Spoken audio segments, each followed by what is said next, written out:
Hello Vikas ji, welcome back to the hello, Radico show. कैसे हैं? नमस्कार। बहुत बढ़िया। Happy happy Shivratri. Happy Shivratri. आज का दिन बहुत ही अच्छा है। वी मतलब कोइंसिडेंटली हमारा सेलेक्ट हुआ। We haven't planned for this day, but hmm, मतलब बहुत ही अच्छा। विल टॉक अबाउट हिंदुइज्म, आदि शंकराचार्य एंड विवेकानंद जी। तो हुँ, इससे हुँ, पहले कि हम लोग अपनी कन्वर्जेशन में डीप होएं, कर्पूर गौरम मंत्र शिव जी का उसका श्लोक हम लोग बोल लेते हैं, ठीक है? तो व्यूअर्स हुँ, को हुँ। बता दूं, या कर्पूर गौरम मतलब होता है one who is pure white like a camphor. तो स्टार्ट हुँ, करते हैं कर्पूर गौरम। या कर्पूर गौरम कर्पूरगौरम करुणावतारं करुणावतारम संसार संसारसारं सारम भुजगेन्द्रहारं भुजगेंद्रहारम सदा सदा वसन्तं वसंतं हृदयारविन्दे हृदयारविंदे भवं भवं भवानी भवानी सहितं सहित Namami. Namami. Okay. Okay, so let's hmm, start hmm. our conversation on Adi Shankaracharya first. Let's just talk about Hinduism. मतलब Hinduism basically क्या है? मतलब हम लोग बोलते हैं हिंदुइज्म। तो बेसिकली हिंदुइज्म क्या है? आपके आपके मानने से क्या है Hinduism? See Hinduism is a way of life, है ना? इसको बेसिकली जो प्रकृति का धर्म है, जो संपूर्ण धर्म है, जिसको वास्तविक धर्म आप कह सकते हैं, वो धर्म है ये। क्योंकि Hinduism is nothing but it's all about the Sanatan Dharma, hmm. Right? ये सनातन धर्म ही है और ये धर्म ऐसा है जो कि प्रकृति का धर्म है। नेचर जिस तरीके से अपना काम करती है, उस धर्म के हिसाब से जब हम चलते हैं, राइट? उसी के साथ जब हम योग कर लेते हैं, हर ऑप्शन उसी के हिसाब से करते हैं, राइट? कुछ लोग होते हैं जो अपनी एनर्जी को उसके साथ सिंक्रोनाइज़ कर लेते हैं। कुछ लोग होते हैं जो अपने एक्शंस को नेचर के साथ सिंक्रोनाइज़ कर लेते हैं। तो अपने आप को नेचर के साथ सिंक्रोनाइज़ कैसे करना है? चाहे वो भक्ति योग हो, चाहे वो ज्ञान योग हो, चाहे कर्म योग हो। 3 अलग-अलग रास्ते हैं, लेकिन इन तीनों रास्तों से आप अपने आप को नेचर के साथ अलाइन करते हैं। जैसे नेचर जो कुछ है, जैसे वो हमें रिसाइकिल करके बार-बार हमें देती रहती है। कोई भी हम्म। चीज़ अपने पास नहीं रखती, नेचर का कोई एलिमेंट अपने पास हाँ। कोई चीज़ नहीं रखता। ना पेड़ अपने फल खुद खाता है, ना नदी हम्म। अपना जल खुद पीती है, राइट? वो या। जो कुछ अपने लायक है, उसको लेकर के बाकी सब बिना किसी स्वार्थ के हमें देती है। हम्म। पूरे के पूरे नेचर को देती है। तो यही रियल धर्म है, यही वास्तविक धर्म है। जब हम भी अपने लाइफ में इसी तरीके से जीना शुरू करते हैं कि निष्काम भाव से यानी कि अपने लिए कुछ ना रखते हुए, सिर्फ़ उतना ही अपने पास रखना जितना कि हमें ज़रूरत है, उसके अलावा बाकी सब कुछ जितना नेचर से लिया है उसे उसी रूप में वापस कर देना। हम्म। सोसाइटी को उसी रूप में वापस कर देना जितना हमने सोसाइटी से लिया है, hmm. Right? That is why the tax system is always there, ठीक है? तो जब हम इस तरीके से काम करते हैं, जब हम नेचर के साथ एक हो जाएँ, then it becomes a true religion. तो ये हिंदू रिलीजन जो है ये इसी ट्रू रिलीजन से जुड़ा हुआ है और इसका मेन जो एस्पेक्ट है वो योगा है। योगा यानी कि जुड़ जाना हर तरीके से, हम्म। नेचर के साथ हर तरीके से जुड़ जाना। साइंटिफिक वे में जुड़ते हैं तो हम सांसों की जो प्राणायाम जो करते हैं, सांसों की तरह जो है अपने आप को एक तरीके से सांसों को ऊपर नीचे करके उनको प्राणायाम के अलग-अलग तरीकों का इस्तेमाल करके हम नेचर के साथ जुड़ते हैं, उसकी एनर्जी के साथ अपने आप को ट्यून करते हैं। That is one thing. उसके अलावा जो नॉलेज हमारे पास है, जब उस नॉलेज को हम नेचर के लिए, दूसरों के लिए इस्तेमाल करना शुरू करते हैं, राइट? ताकि हमने जो कुछ अचीव किया है, उसका फ़ायदा सबको मिले, राइट? हम्म। उसको भी एक तरीके से हम यज्ञ मानते हैं। जैसे हमने नेचर से लिया, वैसे ही उस नॉलेज को हमने पास ऑन कर दिया for the betterment of future, ठीक है? तो ये जो कॉन्सेप्ट है, ये आता है आपका उसमें ज्ञान योग में और उसके बाद आपका जो बाकी का बचता है जो आपका भक्ति योग है। इट मीन्स कि आप पूरी तरीके से उस नेचर के प्रति डिवोटेड हैं कि हाँ, यही सब कुछ है। व्हेन यू गेट डिवोटेड कि हाँ, यही सब कुछ है और इसी से सब कुछ मिलता है, then you don't start harming any of the natural elements, hmm. Right? चाहे वो पेड़ हों, पौधे हों, नदियाँ हों, उन सबका आप ध्यान रखते हैं। देन एक जो भक्ति योग है, वो एक भक्ति योग करने वाला व्यक्ति इसी तरीके से हो जाता है। तभी तो आपने देखा होगा जो भक्ति करने वाले हैं, उन्हीं को दिखाया सिखाया जाता है कि जाओ पेड़ के चारों ओर जो है लाल धागा बाँधते हैं और जो मतलब पूरा जो रिचुअल्स होती हैं, वो सारे के सारे भक्ति योग में फ़ॉलो करने वाले लोग ही करते हैं। पत्थर को भी पूजते हैं, right? Hmm. So that is what Hindu dharma is. It's all about yoga. प्रकृति हम्म। के साथ एक हो जाना और उसके साथ यज्ञ करना। जैसे नेचर हम्म। लगातार यज्ञ कर रही है, जैसे ले रही है, वैसे ही वापस दे रही है। उसका एक रूल है जैसा करोगे वैसा भरोगे। अगर हमने नेचर को नुकसान पहुंचाया, वो हमें नुकसान पहुंचाती है, राइट? अगर हमने भीतर से अपने नेचर को खराब किया है, हमारा नेचर भगवान ने बनाया है कंपैशन के साथ, वो सबके प्रति करुणावान हो। जब हम अपने नेचर को बिगाड़ते हैं, करुणा अपने अंदर से खत्म होती है, हमारे अंदर से कंपैशन जाती है, तो फिर संसार के सभी लोगों के बीच हम उपद्रव पैदा करते हैं, और उपद्रव पैदा करते हैं तो ये नेचर फिर अपने आप को बैलेंस करने के लिए वॉर्स के रूप में सामने आती है। फिर दुनिया में वॉर्स होते हैं। तो this is what is all about the Hindu धर्म, यानी ये पूरी तरीके से योग है प्रकृति के साथ। और क्योंकि ये हमारे आपके विचारधारा से अलग है, ये अलग ही है, हमारी अपनी विचारधारा हमारा धर्म होता है। दुर्योधन का जो सोचना था वो उसका धर्म था, कर्ण का जो सोचना था वो उसका धर्म था, लेकिन वास्तविक धर्म क्या था वो अंत में भगवान कृष्ण ने बता दिया कि it's all yoga, and that is what has been told in Bhagavad Gita. और बहुत क्लियरली लोगों को ये पकड़ में नहीं आता, समझ में नहीं आता, इसीलिए उन्हें लगता है कि हिंदू को धर्म कहें या इसको वे ऑफ लाइफ कहें। नहीं जी नहीं, ये वे ऑफ लाइफ आप समझ लीजिए, लेकिन यही वास्तविक धर्म है, सनातन धर्म। ये है, इट्स ऑल अबाउट हिंदुइज्म, और इसमें बहुत जो सारे मेरी अंडरस्टैंड। या नहीं, विच इज़ लाइक रियल, आपने बहुत अच्छे से एक्सप्लेन किया। और ये भी है ना कि मतलब बहुत सारे जो रिचुअल्स फॉलो करते हैं, जैसे कि आपने बताया कि जो भक्ति लोग होते हैं वो लोग पेड़ के धागा बांधते हैं। इसका भी एक रीज़न था ना कि मतलब नॉर्मली बनियान ट्री के पास में वो चक्कर काट के वो करते हैं, और वही एक ऐसा प्लांट भी ट्री है जो कि ऑक्सीजन देता है ऑल टाइम 24 आवर्स। यस, और ये भी ऐसा बोला जाता था कि 24 आवर्स। यही गांव में अभी तक भी हैं वो पेड़, पुराने पेड़ अभी भी हैं, क्योंकि ये बोलता जाता है कि ये भगवान का ट्री है, इससे रिलेटेड भगवान से है, तो इसको काटो मत। तो सारे पेड़ कट गए, लेकिन एक वो है जो कि अभी भी है बहुत सारे पुराने गाँव में, हाँ, सौ बरगद का सौ पेड़ नहीं सालों काटा जाता। हाँ 100 सालों तक अवेलेबल है, क्योंकि उससे एक आप लोग रिचुअल्स भी फॉलो, मतलब एक जोड़ाव कर दिया कि आप तो ये बहुत अच्छा है। मतलब बहुत सारे लोगों को पता नहीं होता, लेकिन साइंटिफिकली रीज़न इसका ये होता है।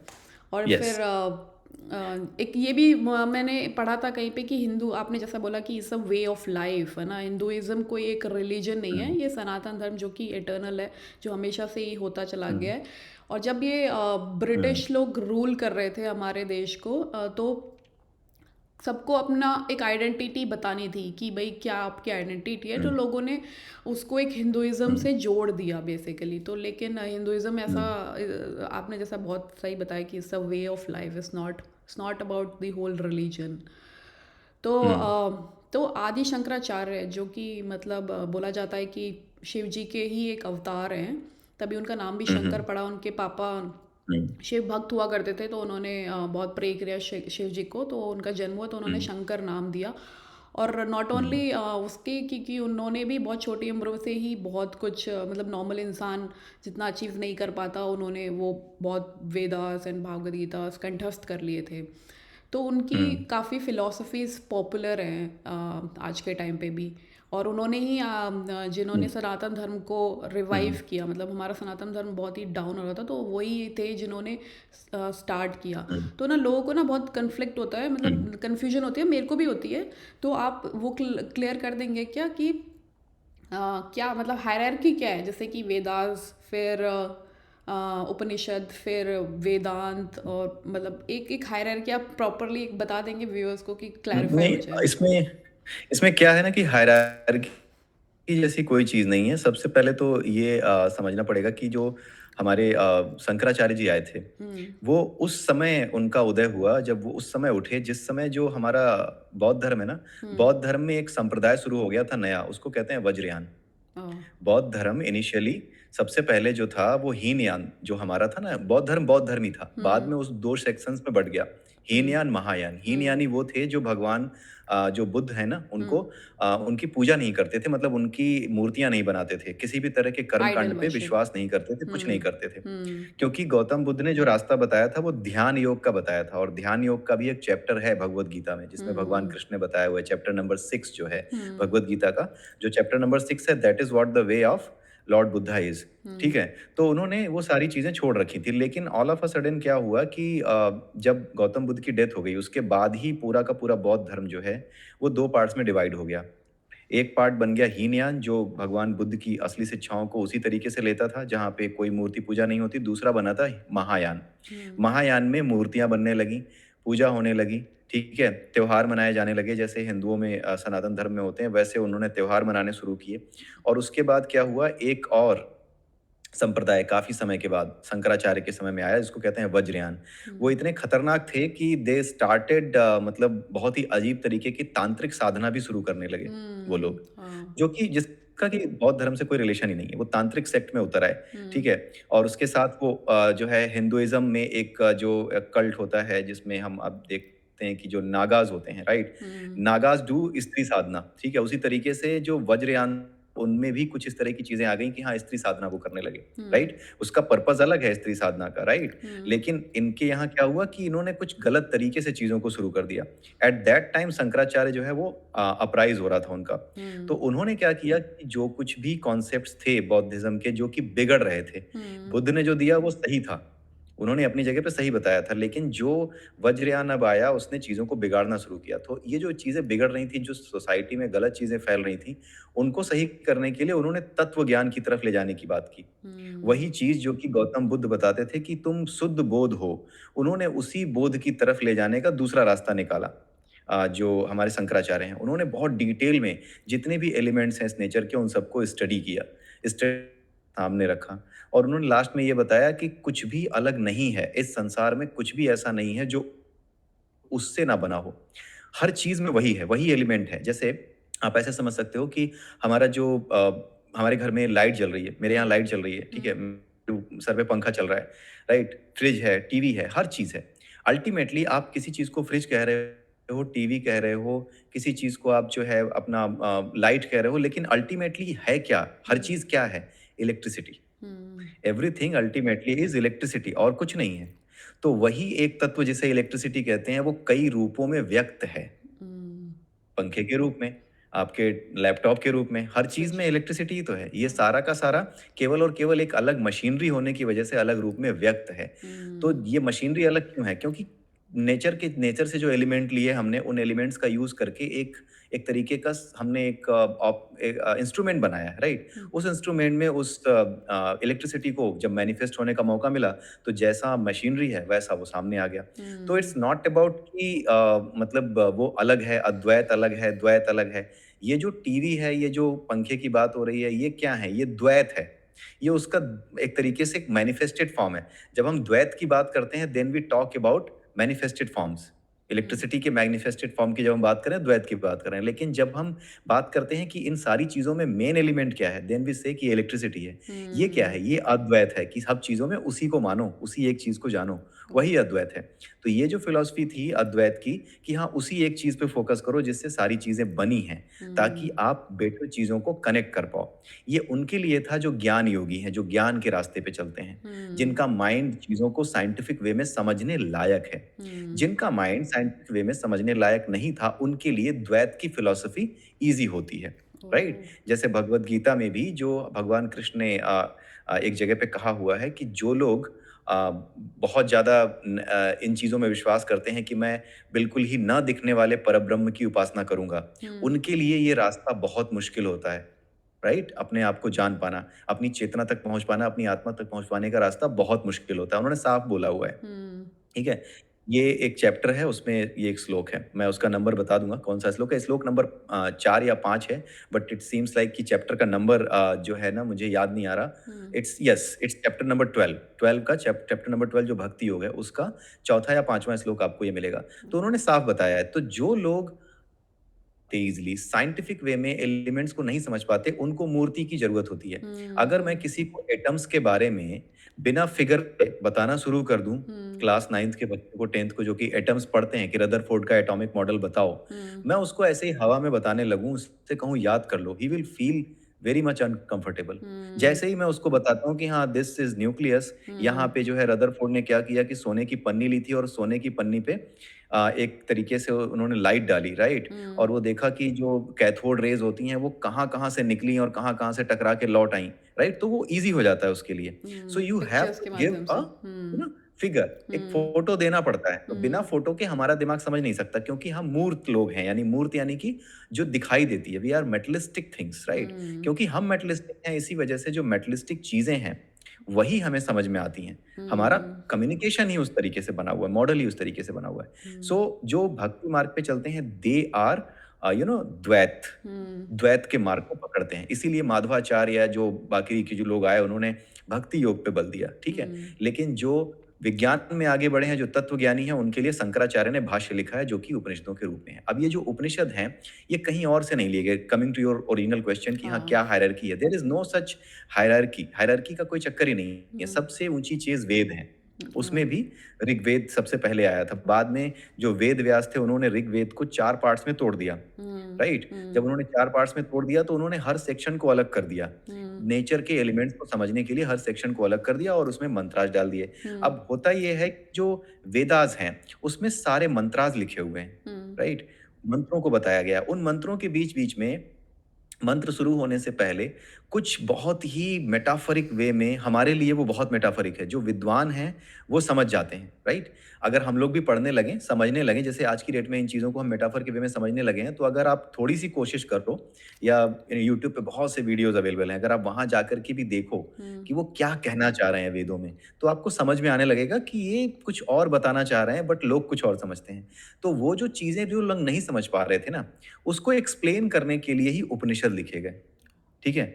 उनको एक्सप्लेन करने के लिए, ठीक है? तो जो उनको एक्सप्लेन करने के लिए उपनिषद लिखे गए, तो वो वेदों के अंत का एक तरीके से अल्टीमेट पार्ट है वेदों का। जब सब कुछ आप वेदों में पढ़ लो, जब वेदांत की बात होती है, तब आप आते हो उपनिषद पे। तो उपनिषद कुछ और नहीं है, वो वेदांत ही है। वेदों का जो बिल्कुल अल्टीमेट पोर्शन है, दैट इज़ वेदांत।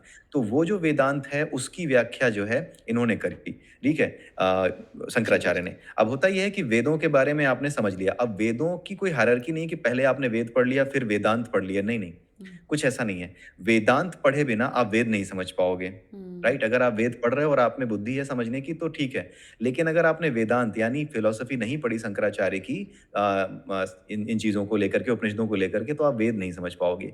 दूसरी चीज़, वेदांत के अलावा एक चीज़ और होती है, वेदांग, वेदांग ग, राइट। एक वेदांत है, एक वेदांग है। Vedang is nothing but the grammar of Vedas.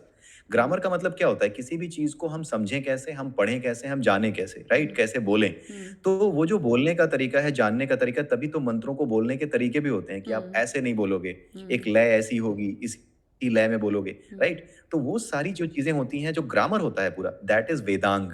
उसमें पूरा का पूरा जो है वेदों को समझने का हर चीज उसमें पड़ी हुई है। वेदांग 6 हैं, ठीक है। उसमें एक व्याकरण आता है, उसमें एक निरुक्त आता है, यास का लिखा हुआ। निरुक्त मतलब ये वो चीज होती है, जैसे आपने वो किताब पढ़ी होगी नॉर्मन लेविस की, वर्ड पावर मेड इजी, ठीक है। उसमें एक बार और भी हमने डिस्कस किया था इसके बारे में कि वो बुक क्या है कि एटिमोलॉजी एक तरीके से बताती है हर वर्ड की। रूट वर्ड्स, रूट सिलेबल जो होता है वो बताता है। उसके बाद वर्ड्स के ऊपर वर्ड्स बनते चले जाते हैं।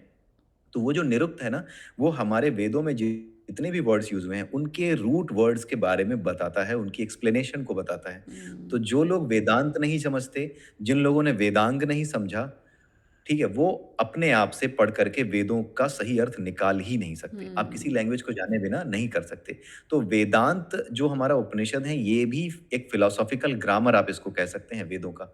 तो without them you can not understand. So there is no such hierarchy. हाँ, देयर इज अ रिक्वायरमेंट। मान लीजिए कि आपकी इतनी अच्छी समझ है, आप ऐसी फैमिली में पैदा हुए हो जहाँ पे आपके पेरेंट्स आपको बता सकते हैं कि बेटे इसका मतलब ये है, इट मीन्स दिस। बट अगर आप खुद से कोशिश कर रहे हो, then in that case there is not a hierarchy, there is a need कि पहले आप वेदांत पढ़ो, पहले आप वेदांग पढ़ो, यानी उपनिषद और वेदांग। और ज्योतिष, एक ज्योतिष भी है, वो भी एक वेदांग है, उसको आप पढ़ो। उसके बाद जाकर के आप उसको समझ पाओगे, राइट। क्योंकि बिना उनको पढ़े आप नहीं पकड़ोगे, क्योंकि this is the grammar, right. तो ये चीज है। तो there is no such hierarchy, there is a need कि आप किस तरीके से चीजों को समझ सकते हो, उसी हिसाब से आपके सामने वो चीजें रखी गई हैं। हाँ, ये बता दिया गया है कि वेदांत बिना समझे आप वेद नहीं समझ सकते, अगर आप अपनी कोशिश से आ रहे हो। इनफैक्ट जब गुरु भी आपको पढ़ाएंगे ना, वेदांत ही पढ़ाएंगे, ताकि आपके दिमाग को तैयार किया जा सके उसको समझने के लिए। बहुत टफ है वेदों की लैंग्वेज, कुछ समझ में नहीं आता है कि इंद्र को इतना इंपॉर्टेंस क्यों मिल रहा है, प्राणों को इतना इंपॉर्टेंस क्यों मिल रहा है। अगर आप एक बार वेदांत पढ़ लो, उपनिषद पढ़ लो, देन यू विल अंडरस्टैंड कि जो आपने बरगद के पेड़ की बात की, कि हाँ बरगद का पेड़ क्या है, वो ऑक्सीजन ज्यादा देता है। ऑक्सीजन ही हमारे यहाँ प्राण कहे जाते हैं। तो प्राण जो है वो कल कल ही एक वीडियो मैंने बनाया था, if you remember, that is related to Kriya Yoga, the second part. That autobiography chapter is really good. मतलब वो चैप्टर पूरी बहुत ज़्यादा डिटेल में मतलब हम्म बहुत कोशिश के साथ मैंने इसलिए बनाया क्योंकि वो जानना बहुत ज़रूरी है सबके लिए हम्म डिटेल में ही। तो हम्म वो दोनों parts if someone watch that then hmm उसको पूरी तरह से क्लियर होगा कि क्या इम्पोर्टेंस है सांसों का, प्राणों सांसों का, का। यप। राइट? तो प्राणों का इम्पोर्टेंस है और उस प्राणों के इम्पोर्टेंस को जब आप समझते हो, तब आप समझ पाते हो कि उपनिषद आखिर कहना क्या चाहते हैं। इन हम्म प्राणों के देवता को क्या कहते हैं? देवता का हम्म मतलब क्या है? ये देवता कुछ और नहीं है, these are just the elements. जैसे आप हम्म ये कह लो ऑक्सीजन ये एक देवता हो गया, नाइट्रोजन ये भी एक देवता हो गया क्योंकि ये प्रोटीन बनाने के काम में आ रहा है, राइट? तो नाइट्रोजन नाम दिया है बट हमारे वेदों में, पुराणों में, हमारे उपनिषदों में किसी और नाम से ये मौजूद होगा। Hmm right so this is what the thing is so that I hope that answers your question कि हाँ क्या यप। हायरार्की है सो ये there is no such hierarchy let right me so let me in summarize all of whatever you have said. तो आपने हमारा question ये था कि क्या हायरार्की है, तो आपने बताया कि ऐसा कोई हार्ड एंड फास्ट हायरार्की नहीं है, बट हमारा स्टार्ट वेदास से हुआ था। Correct me if I am wrong, right? Vedas से स्टार्ट हुआ था, बट वेदास हमारे बहुत ही इंटेलेक्चुअल ऋषिज मुनीज ने लिखा था, तो उसकी लैंग्वेज बहुत ही टफ है। तो उसको एक्सप्लेन करने के लिए उपनिषद लिखे गए कि हम उपनिषदों को वेदास को बेटर लैंग्वेज में और इजी लैंग्वेज में समझा सकें। और हमारा जो वेदास है वो 4 हैं, ऋग्वेद, यजुर्वेद, सामवेद, अथर्ववेद। तो उनको ही एक्सप्लेन किया है उपनिषदों में with some examples and other stuff.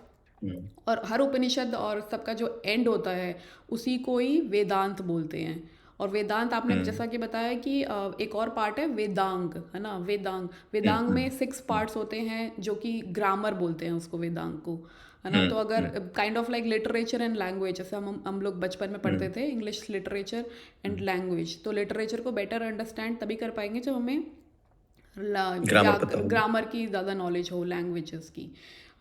तो आपने बेसिकली यही समझाया, और आपने रेफरेंस दिया ऑटोबायोग्राफी ऑफ अ योगी, जिसमें कि आपने बताया कि प्राण का वैल्यू क्या होता है, ऑक्सीजन की वैल्यू क्या होती है, एक रेफरेंस दिया। तो ये समराइज वे में मैंने बता दिया।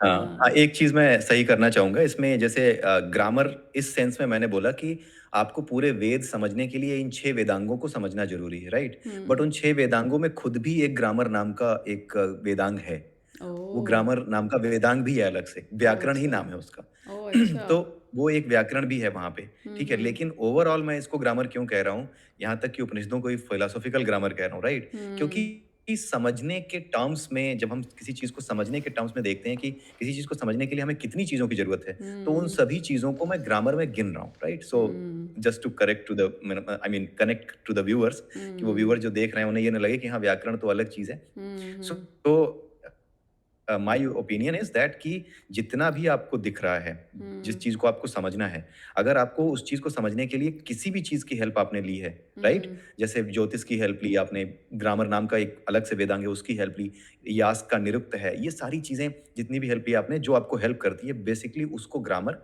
हम कहते हैं right so in that context मैंने बताया राइट हाँ। और उसी के बाद पुराणास आते हैं। पुराणास में बेसिकली आप 18 पुराणास हैं हमारे, जिसमें कि हर जो भी डेटीज होते हैं, जो भी भगवान होते हैं, उनके बारे में और बताया गया कि लोग उनसे ज़्यादा कनेक्ट कर सकें, है ना?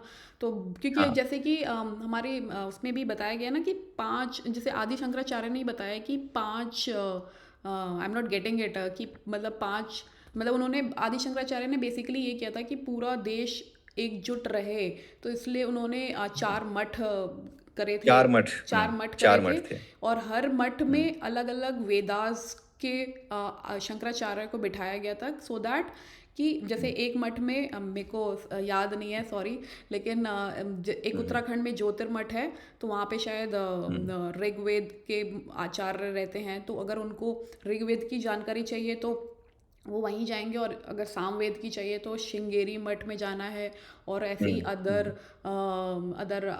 वेदास की नॉलेज चाहिए तो उनको अलग अलग जगह जाना होगा, सो दैट हमारा देश पूरा इकट्ठा रहेगा और लोग कनेक्टेड फील करेंगे, राइट? और आपने अद्वैत और द्वैत के बारे में बताया था, sorry I forgot to tell you.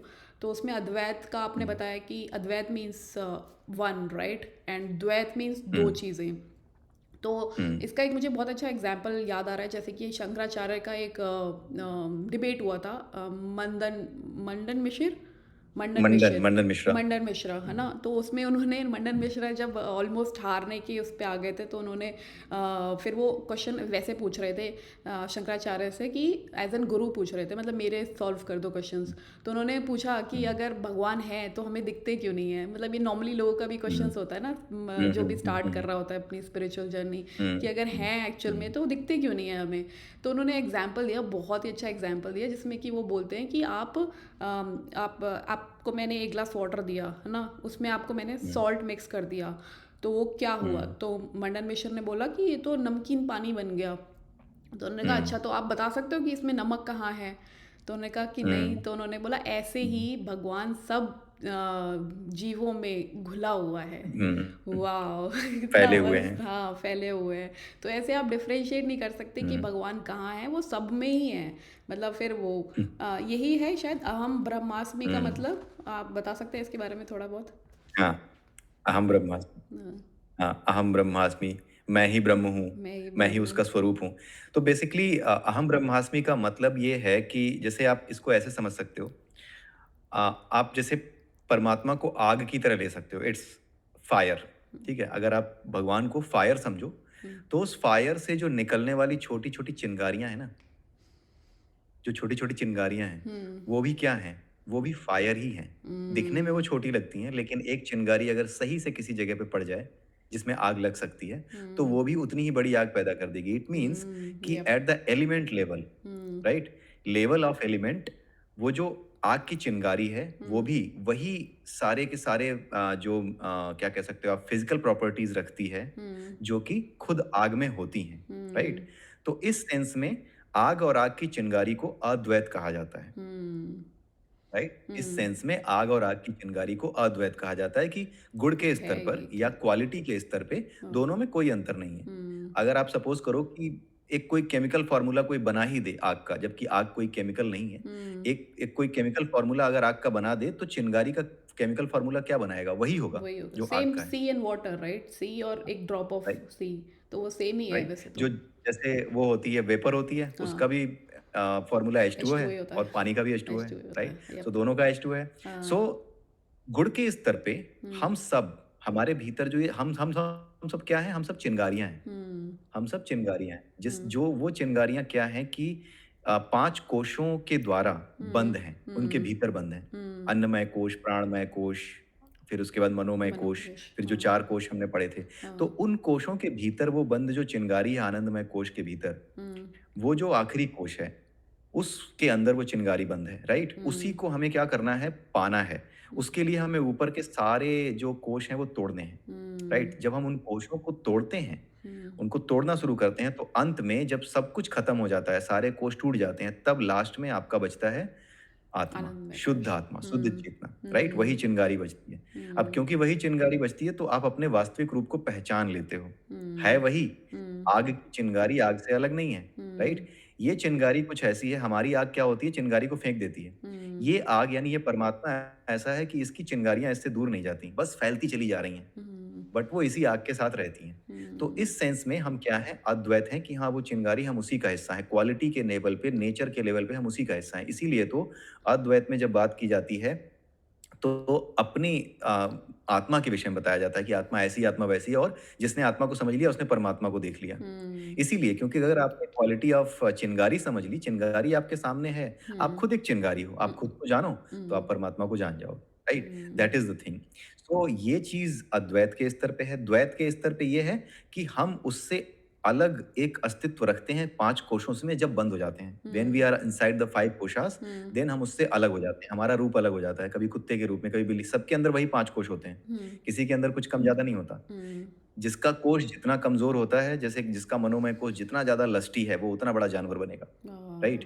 और जो जिसके कोष में लस्ट कम है, ध्यान हम्म ज्यादा है, कंसंट्रेशन ज्यादा है, ठीक हम्म है, ज्ञान की इच्छा ज्यादा है, वो इंसानों की तरह या फिर उन लोगों की तरह रूप लेगा जो बड़े बड़े ऋषि होते हैं, बड़े बड़े हम्म मुनि होते हैं, राइट, हम्म या इंसान होते हैं, उनकी तरह उनको मौका मिलेगा आगे बढ़ने का। Hmm so this is what the difference between Dvaita and Advaita. जो आपने पूछा था क्वेश्चन की, यार ये जो आपका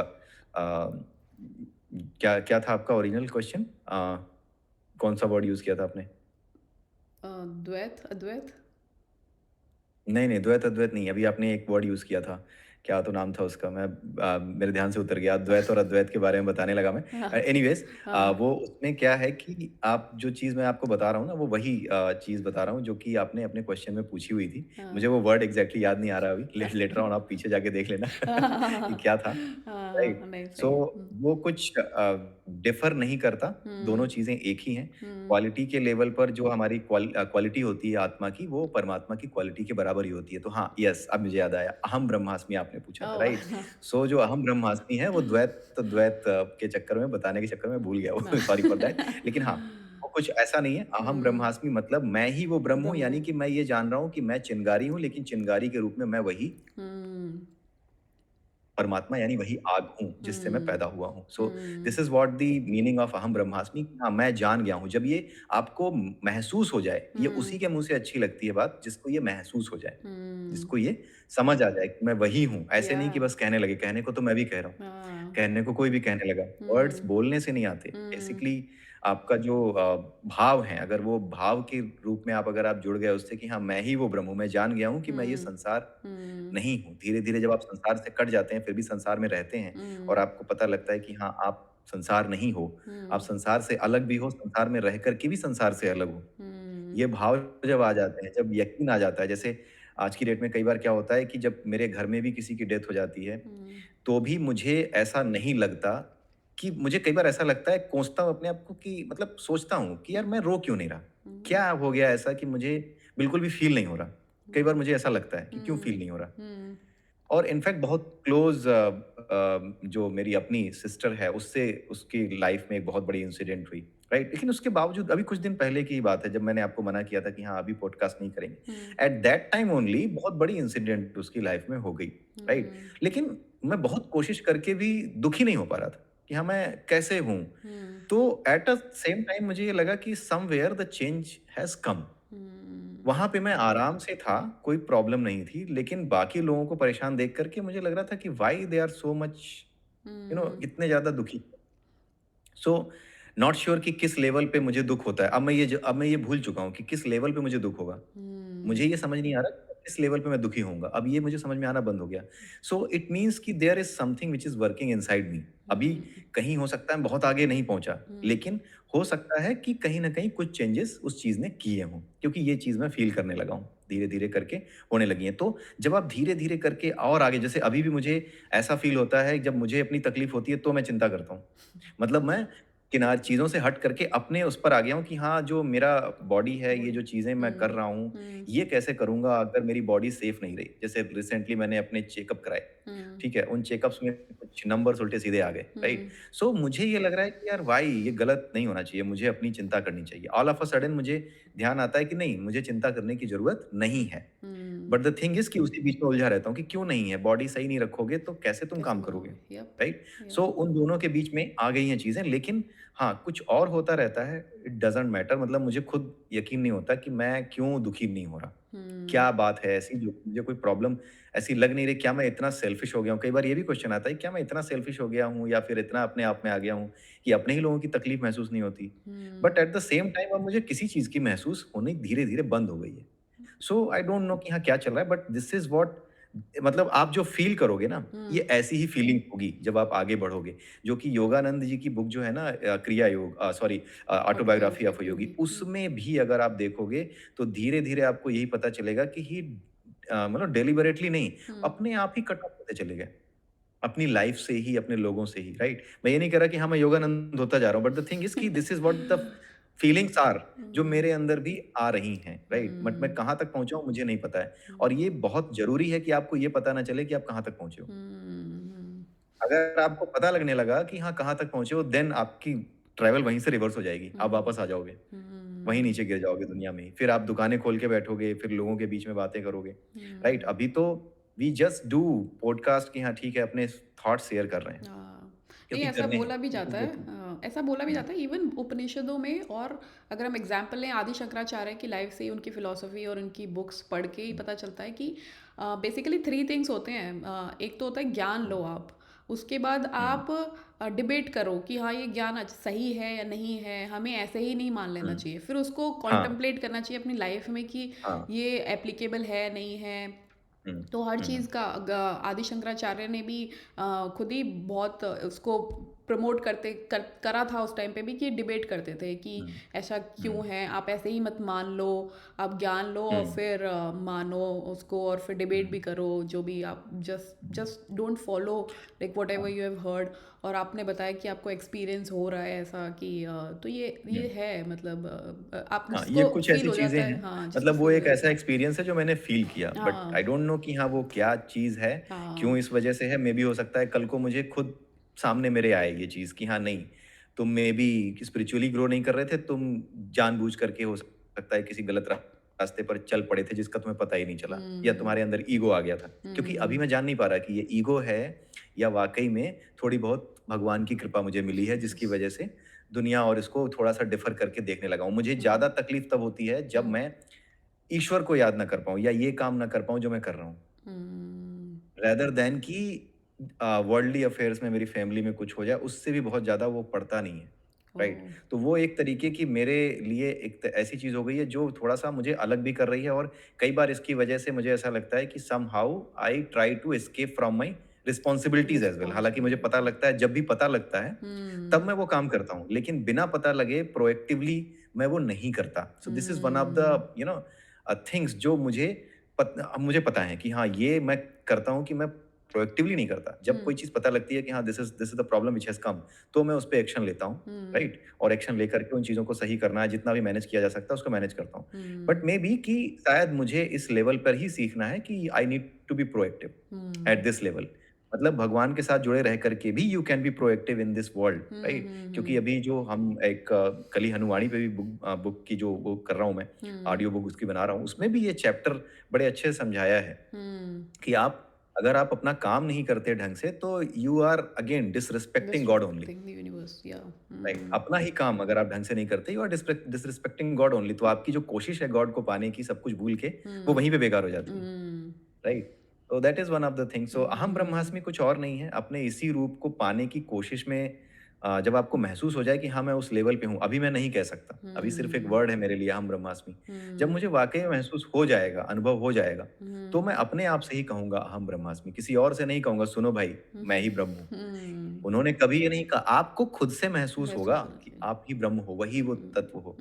तो हुँ, अभी मैं कन्फ्यूज़ हूँ बेसिकली, हुँ, अभी मुझे नहीं पता है क्योंकि मेरे पास भी कोई गुरु नहीं है ना, हुँ, राइट? तो मैं सिर्फ़ अपनी स्टडीज़ के थ्रू आगे बढ़ रहा हूँ, शायद ये नेचर ही मेरा गुरु है, वही ठोक-पीट करके जितना भी मुझे सिखा पाती है, जो भी सिखा रही है, वो ऐसे ही कर रही है, राइट?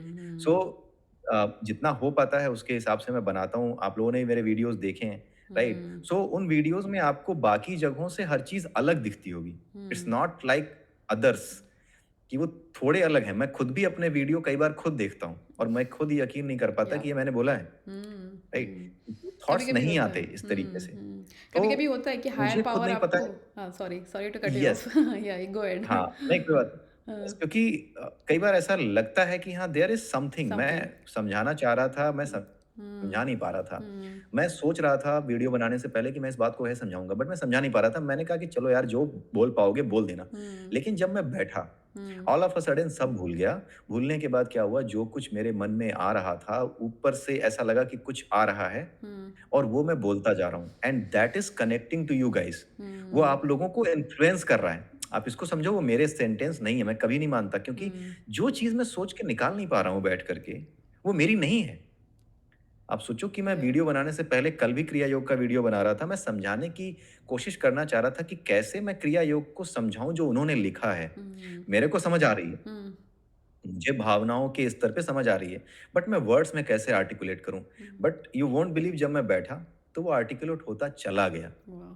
मुझे खुद को यकीन नहीं हुआ कि ये मैं बोल रहा हूँ, ये सारी हुँ, चीज़ें। बाद में मैंने वो वीडियो देखी, and now if you will see ना, वो हुँ, मेरे सेंटेंसेस, मेरी लाइनें नहीं हैं। मैं बिल्कुल नहीं मानता क्योंकि मैं सोच ही नहीं पाता। हुँ, अगर आप अभी मुझसे कोई कहो ना कि हाँ अभी बैठ के लिखो, इनफैक्ट मैं बुक भी लिख रहा हूँ, जब बुक लिखता हूँ तो मैं बिल्कुल अकेला होता हूँ, कोई मेरे पास नहीं होता। जब मैं कोई अकेला बिल्कुल अकेला होता हूँ, कोई नहीं होता ना, तब उसमें ऐसे वर्ड्स आते हैं, ऐसी लाइनें आती हैं जो पता नहीं कहाँ से बिल्कुल अनोखी होती हैं, वाह। मैंने भी नहीं सोची होती ऐसा मैं लिखूंगा।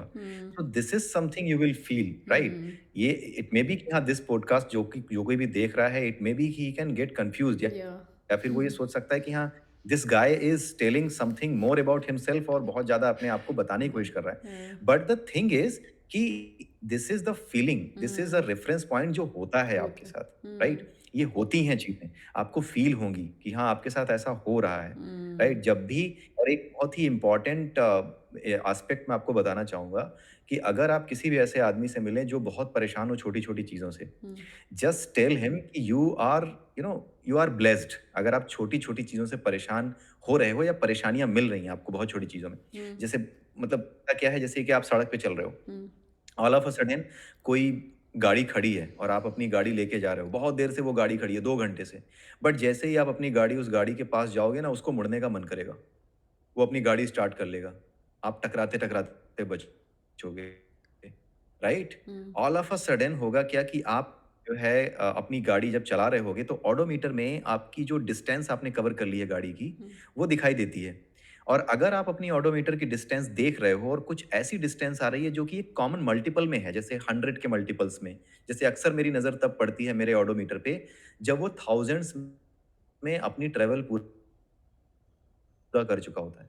हमेशा, लगभग हर बार हुआ है। जैसे अभी कुछ दिन पहले 68,000 किलोमीटर्स मेरी गाड़ी ने ट्रैवल पूरा किया। एग्ज़ैक्टली उसी समय मेरी नज़र उस पे पड़ी। ऐसा नहीं कि मैं गाड़ी स्टार्ट कर रहा था। बीच सड़क पे जब गाड़ी चल रही थी, चलते हुए अचानक से मेरी नज़र उस पे जाती है। If these things are happening, आप कुछ करने जाते हो, अचानक से कुछ रुक जाता है। तो इट मीन्स कि this nature, you are selected and this nature is trying to tell you कि भाई तुम जागो। तुम जानने की कोशिश करो कि इतनी चीज़ें कौन कंट्रोल करता है। फिर बाद में ये लोग कंप्लेन करना शुरू करते हैं कि यार पता नहीं, मैं तो कहीं भी जाता हूँ ना, ऐसा हो ही जाता है। मतलब मुझे समझ नहीं आया व्हेन इट क्या, is, sorry to cut you, मुझे समझ नहीं आया क्या आप एक्सप्लेन करना चाह रहे हैं कि 68,000 हाँ, या मैं 1000। ये थोड़ा सा टफ है। हाँ, टफ नहीं इस इसमें सेंस में हम है जा जैसे सकते हैं डीप कि में। सपोज कुछ लोगों को आपने देखा होगा कि मेरी तो किस्मत ही खराब है, हम्म। राइट? जब भी मैं कहीं जाता हूँ तो वहां जाता हूँ तो वहां पे दुकान ही बंद हो जाती है। मैं जाऊंगा अभी तो वहां पे ऐसे लोग मिलेंगे, राइट? या ओह। फिर मैं लिफ्ट पकड़ूंगा तो लिफ्ट जो है मुझे नहीं मिलेगी इतनी आसानी से, वो या तो -2 में खड़ी होगी या बहुत ऊपर खड़ी होगी, ओह। राइट? हाँ। तो इस तरह की जो कंप्लेन आने लगती हैं लोगों की ना, सो जस्ट टेल देम हम्म। कि आप जो है अपने आप को ये मत समझो कि हाँ ये सारी प्रॉब्लम्स आपको परेशान करने के लिए आ रही हैं। These problems are coming to let you know कि there is a mathematical equation behind your life. आप उस मैथमेटिकल इक्वेशन को सॉल्व कर रहे हो। हर एक वेरिएबल आपको सॉल्व करने की कोशिश कर रहा है। ये नेचर खुद उन वेरिएबल्स को उसको क्या कह सकते हैं, न्यूट्रलाइज करने की कोशिश कर रहा है। तो उस न्यूट्रलाइज करने की कोशिश में आपके सामने ये चीजें आती हैं सो दैट आप जाग सको। ये बड़ी अजीब सी चीज है, बट हाँ, ये अगर किसी के साथ होता है बहुत ज्यादा एंड ही कंप्लेन्स कि हाँ यार मेरी किस्मत बड़ी खराब है, मैंने ये किया तो ये हो गया, जिस काम में हाथ लगाता हूँ आग लग जाती है, जस्ट टेल देम कि be aware, this is the right time to move into the spiritualism. अगर ओह। ऐसा तुम सोच रहे हो, यू शुड मूव इनटू, क्योंकि मैं ऐसे नहीं बता रहा हूँ, ये मैं था जो मेरे साथ होता था ये। Oh. This is the same thing I have felt कि यार ऐसा क्यों हो रहा है। मतलब इतना प्रेडिक्टेड था, मतलब लोग कहते थे कि यार तुम सोचते ज्यादा हो, इसी वजह से तुम्हारे साथ लग रहा है कि ऐसा तुम सोचते ज्यादा, सबके साथ होता है यार, वो कह रहे थे। ऑल ऑफ अ सडन मैंने कहा कि देखो यार मैं तुम्हें बताता हूँ, और मैं अपनी वाइफ के साथ ही जा रहा था। मैंने कहा कि देखो मैं तुम्हें दिखाता हूँ। वाइफ या नहीं, मेरी सिस्टर थी। हाँ मेरी सिस्टर थी, उसके साथ जा रहा था। उसने बोला कि तुम बेकार में परेशान होते हो, बहुत ज़्यादा सोचते हो। मैंने उसको बताया, मैंने कहा कि देखो मैं गाड़ी लेके जा रहा हूँ, मुझे सामने एक लड़का दिखाई दिया, गुड़गांव में सदर मार्केट में जो है ना डिवाइडर एक बना हुआ है बीच में, वहां पे एक लड़का ऊपर चढ़ा हुआ था। तो मैंने अपनी सिस्टर को बोला, मैंने कहा कि यार देखो मैं अपनी गाड़ी की स्पीड धीमी कर रहा हूँ, मुझे धीमी करनी नहीं थी, बट सम हाउ मुझे धीमी करने का मन कर रहा है, मुझे ऐसा लग रहा है कि मुझे धीमी कर लेनी चाहिए, राइट? और उसके थोड़ी देर बाद जो लड़का डिवाइडर पे ऊपर खड़ा था ना, वो डिसबैलेंस होके गिर गया, नीचे आ गया, और मेरी गाड़ी से केवल 4 मीटर दूर था वो। अगर मैं अपनी गाड़ी उसी स्पीड में रखता जो कि करीब 50 to 60 की स्पीड में थी उस समय, तो वो लड़का बचता नहीं, बचता नहीं। बट समहाउ ये बिल्कुल सामने की इंसिडेंट है। मैंने उसको बताया कि मुझे लगा था, मैंने सिस्टर को बोला, मैंने कहा मुझे लगा था कि ये गिरेगा, राइट? तो वो चुप हो गई, फिर कह रही है कि पता नहीं तुम्हारे साथ क्या चल रहा है। फिर मैंने अपने पेरेंट्स को भी एक बार दिखाया। मैंने कहा कि देखो वो ट्रक खड़ा है, हुँ, वो ट्रक साइलेंटली खड़ा है, कुछ नहीं कर रहा वो। हुँ, बिल्कुल ऐसे लग रहा है जैसे कि वो खड़ा रहेगा। Hmm, but let me show you, मेरी हुँ, गाड़ी उसके पास से निकलेगी, ट्रक के पास से, hmm, and that truck will move, या फिर अपनी वो जो दरवाजा है ना वो खोलेगा। हाँ, and he did the same. वाह! सो पता नहीं उस समय क्यों मुझे विश्वास था कि ऐसा होगा, और क्योंकि ये बहुत ज़्यादा हो रहा था, हुँ, बहुत ज़्यादा होता था।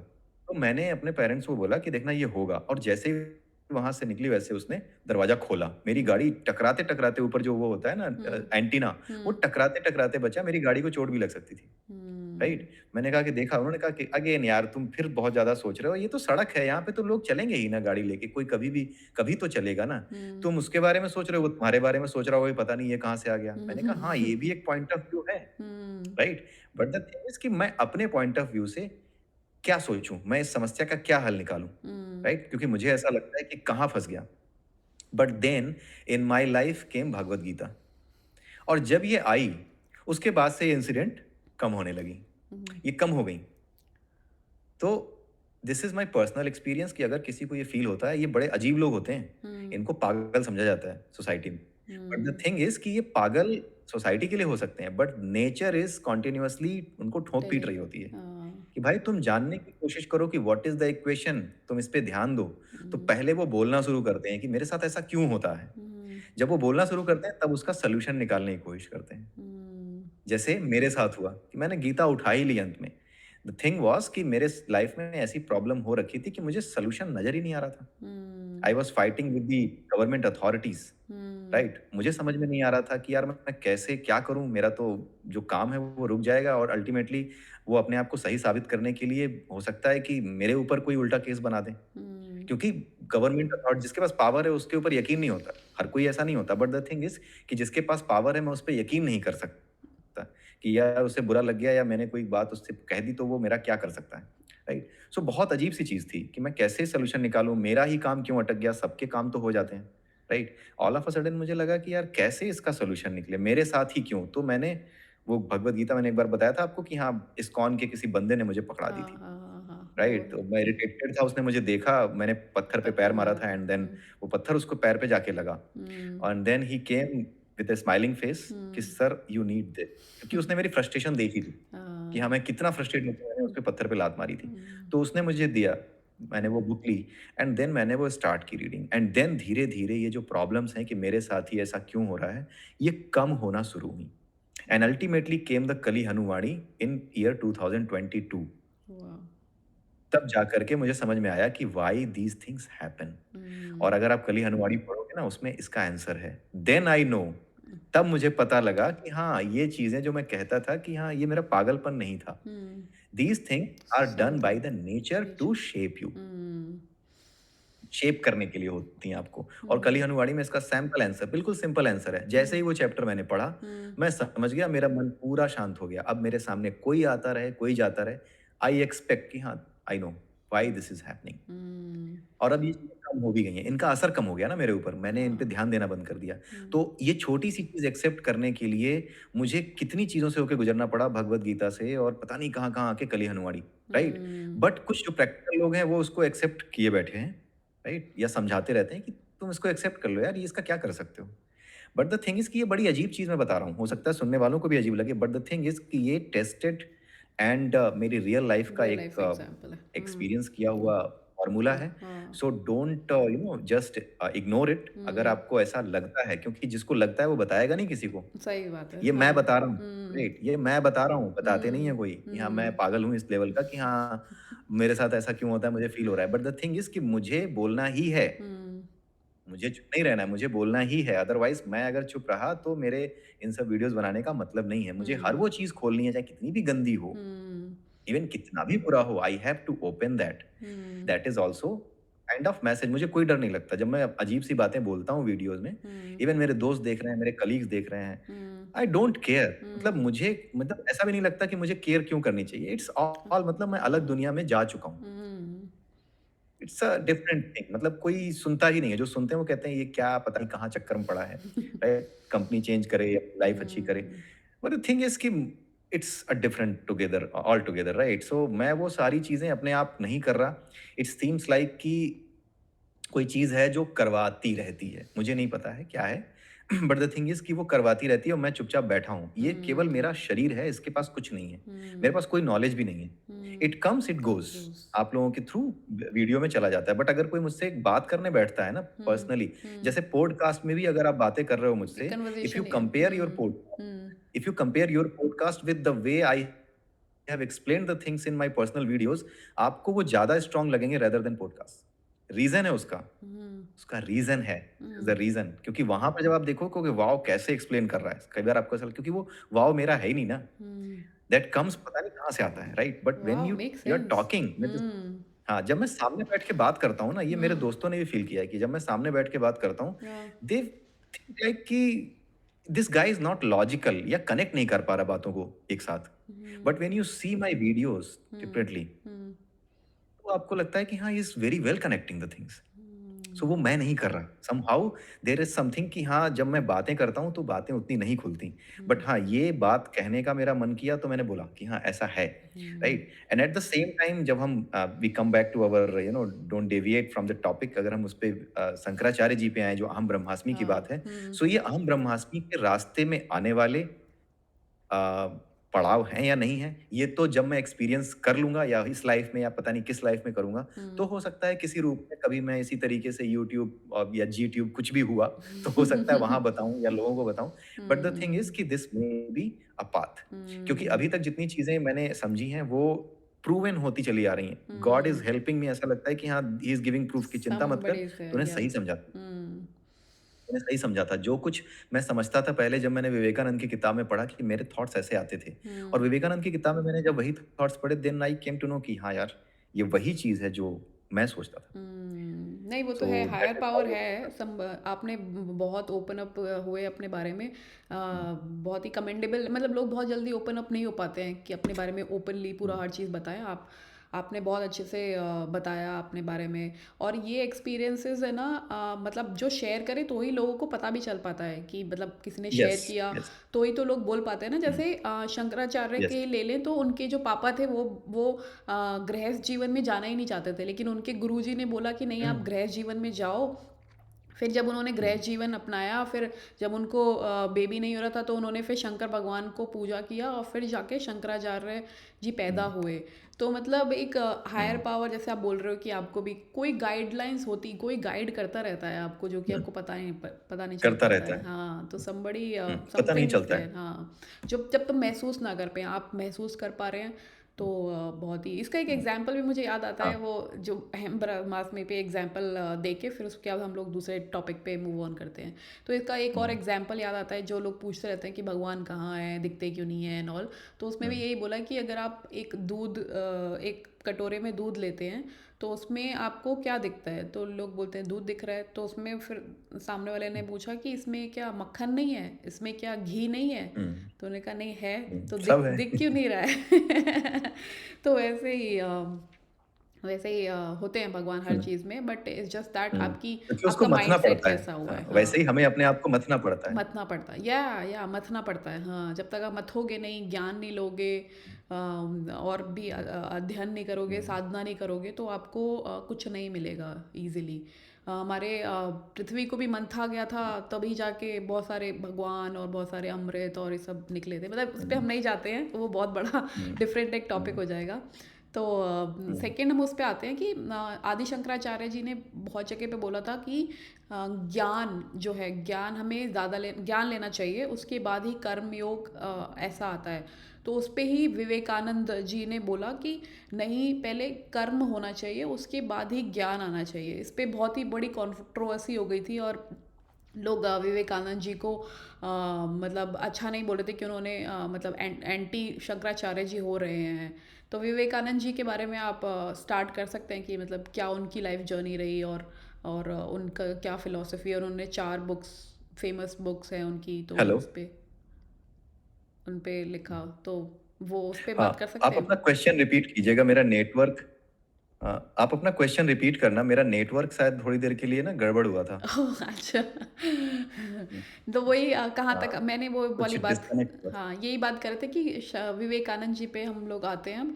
तो नॉर्मली हुँ, शंकराचार्य जी हुँ, के बारे में ये बोला जाता है कि उन्होंने मेनली फोकस ज्ञान को दिया था, हुँ, जिसका कि उन्होंने हुँ, विवेकानंद हुँ, जी ने अपोज किया था कि नहीं, ज्ञान से पहले कर्म होना हुँ, चाहिए, बिकॉज आपके पास अगर कर्म है हुँ, तो ही आप और भी हुँ, मतलब और काम कर सकते हैं। अगर आपके पास पैसे नहीं है तो आप अपना टाइम नहीं निकाल हुँ, पाएंगे और बुक्स पढ़ने के लिए या ज्ञान पढ़ने के लिए। हाँ, ज्ञान हुँ, है आपको एक लेवल तक पहुंचने के लिए, बट आपको कर्म हुँ, इम्पॉर्टेंट है आपका। मतलब ज्ञान is not hmm, the first, should not be your first priority and all.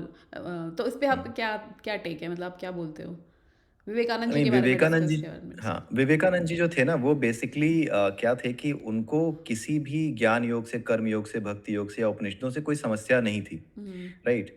उपनिषदों का तो बेसिकली उन्होंने बहुत अच्छा एक्सप्लेनेशन दिया है, वेदांत का ही एक्सप्लेनेशन उन्होंने दिया है, जो उपनिषदों में बातें कही गई हैं। द थिंग इज़ कि उपनिषदों में जैसे कई बार एक कन्फ्यूज़न होता है कि जो शंकराचार्य थे वो अद्वैतवादी थे, तो इस वजह से उन्होंने शायद केवल और केवल ज्ञान की और उसी एक एलिमेंट की, ब्रह्म की बात की है।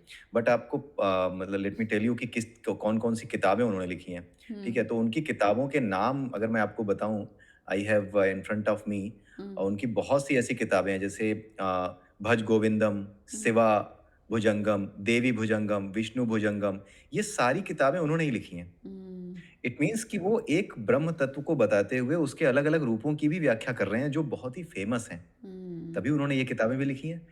अदरवाइज़ तो वो केवल सॉरी उपनिषदों में ही रह जाते, बट हम्म। उन्होंने ये सारी चीज़ें भी लिखी हुई हैं। हम्म। सो इट मीन्स कि वो अद्वैत की बात करते समय ये समझाते हैं शंकराचार्य जी कि हर चीज़ जो सामने है आपके, वो उसी एक चीज़ से बनी है और हम्म। उस चीज़ को समझने के लिए आप इन चीज़ों की आराधना या इन चीज़ों को भज सकते हो। अदरवाइज़ उन्होंने भज गोविंदम के नाम से नहीं लिखा होता।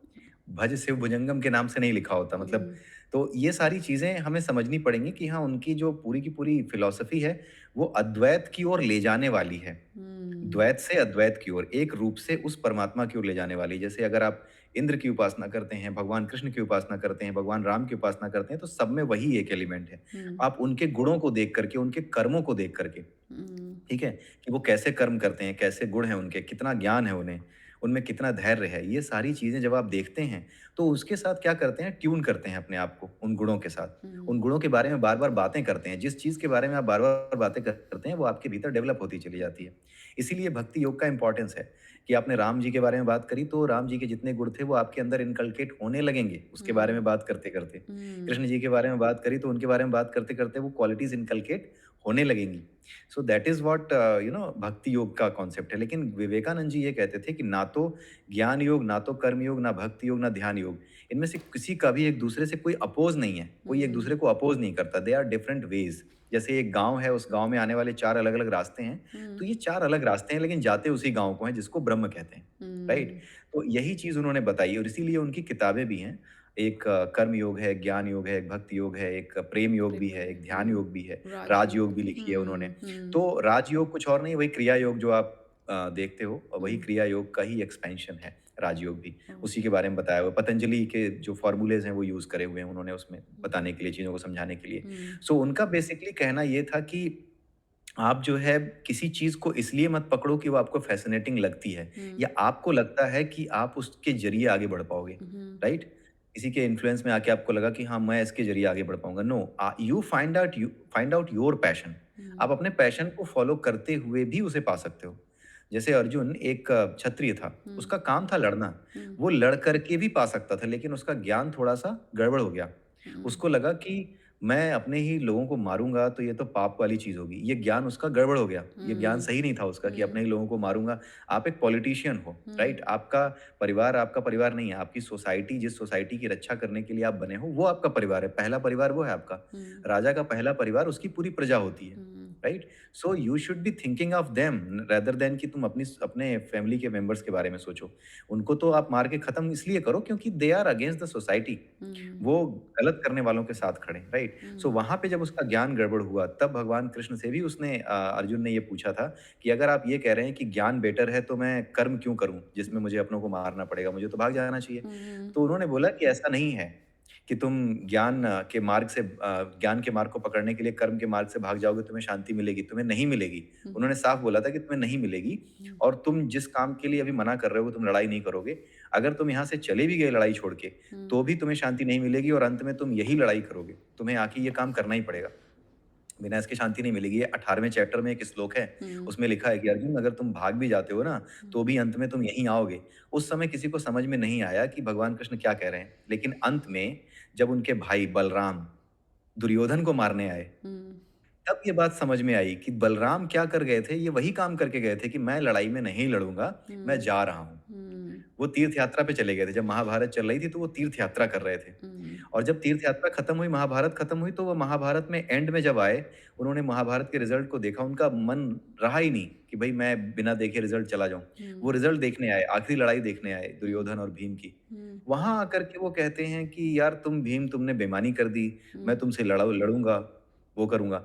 तो बेसिकली उनका भी काम यही था, बलराम का भी कर्म यही था, उनका भी कर्तव्य यही था कि वो लड़ाई करते, वो महाभारत युद्ध में किसी तरफ से तो लड़ते, उनको अपना काम करना था, लेकिन वो चले गए। अर्जुन भी यही करने वाला था, लेकिन अर्जुन को अब दिख गया कि अगर मैं चला जाता था ना, तो इन्हीं की तरह मैं भी वापस आता और इतना ही परेशान होता, क्योंकि हो सकता है तुम्हारी फैमिली हार जाती, या हो सकता है तुम्हारे इतने बच्चों के बारे में मरा हुआ देख करके तुम कहते कि काश मैंने ये ना किया होता, ये किया होता।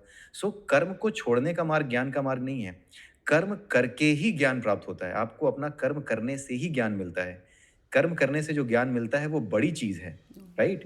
ज्ञान को बड़ा इसलिए बताया गया है क्योंकि कर्म करने से ही वो आता है। जैसे अगर आप मेरे पास 17 साल का एक्सपीरियंस है, राइट, वो एक्सपीरियंस ही तो ज्ञान है। वो कैसे आया है?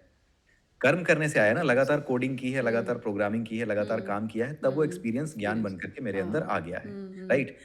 ज्ञान ज्यादा बड़ी चीज है, मैं उतनी बड़ी चीज नहीं रह गया, लेकिन वो ज्ञान ज्यादा बड़ी चीज रह गया। जो कोडिंग की है उसको कोई नहीं देख रहा, उस ज्ञान को देख रहा है कि कितना पता है, बट उसके पीछे मेहनत है वो कोई नहीं देख रहा। वो जो मेहनत है वो करनी पड़ेगी, वो मुझे देखनी पड़ेगी। तो बिना उस मेहनत को किए, यानी बिना कर्म को किए, आपको ज्ञान या अनुभव नहीं मिल सकता। बहुत सिंपल सा कॉन्सेप्ट है, लोगों को समझ में नहीं आता कि ज्ञान बेहतर है कि कर्म बेहतर है। दोनों में बेहतर कोई नहीं है, दोनों अपनी जगह पे अपनी अपनी इंपॉर्टेंस रखते हैं। बिना कर्म के आपको ज्ञान नहीं होगा, लेकिन जब ज्ञान हो गया तो वो इतनी बड़ी चीज है कि आपको अपने कर्मों को करने में भी, या आपके अपनी लाइफ को जीने में भी इम्पैक्ट करने लगेगा। जैसे मेरे पास जो एक्सपीरियंस आ गया है काम करते करते, अब उस एक्सपीरियंस के बेसिस पे ही तो मेरे एक्शंस ज्यादा सधे हुए हैं। अब जब कोई प्रॉब्लम आती है तो मुझे पता लगता है, नहीं यार, इस प्रॉब्लम को ऐसे सॉल्व मत करना, ये सॉल्व नहीं होगी। पहले मैं कुछ भी करता था, प्रॉब्लम आती थी मैं कुछ भी करता था, धीरे धीरे करके एक्सपीरियंस हुआ ना कि नहीं, ये प्रॉब्लम ऐसे सॉल्व नहीं की जाती, ये ऐसे होती है। अब जबकि मेरे पास नॉलेज है, तो ये नॉलेज मेरी क्या कर रहा है, मेरे कर्म में मेरी हेल्प कर रहा है कि नहीं। तो नॉलेज और कर्मा, ज्ञान और कर्मा एक दूसरे को सपोर्ट करते हैं। ज्ञान चीज है, लेकिन बिना कर्म के ज्ञान हासिल नहीं हो सकता, बिना कर्म के ज्ञान का रास्ता नहीं खुलता।